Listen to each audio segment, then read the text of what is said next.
Richard, how real is this threat from Russia, and what could we see here? Could we see, worst case scenario, a shutdown of our electricity grids or a shutdown of the internet, or is that not something that we need to worry ourselves about? I think we should. That is a possibility. I don't think it's an imminent probability, should we say.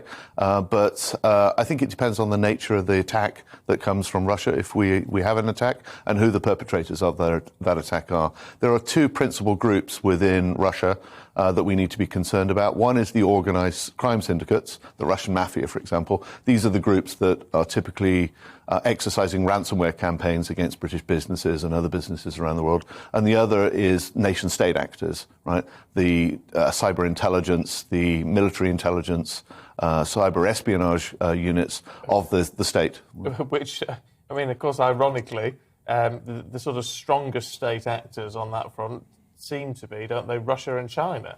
They are, yeah. They are by a long shot, yeah. Russia has invested a large amount of money in its development of cyber weapons.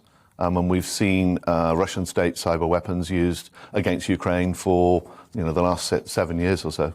What should we do as punters? What should we do? Should we start swapping things over? Should we start going to, there's more secure apps, so we're told, like Signal or Telegraph, or should we start moving to those? Should we be running more programs on our PCs to secure those? Signal is undoubtedly more secure. It's what we in the cybersecurity profession use to communicate with one another. It provides the same levels of end-to-end encryption, but it doesn't have the privacy concerns that WhatsApp has, right? Telegram also has end-to-end encryption now, but again, it's not as secure as Signal. So that's the first thing. I think what we need to do as individuals is that we need to ensure that we are thinking before we click it, right? Think before you click is the message I would give.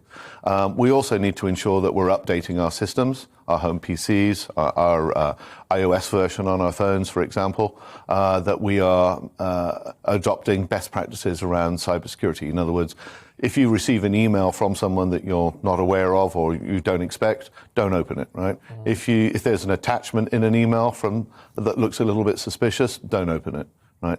89% of successful cyber attacks start with a phishing attempt.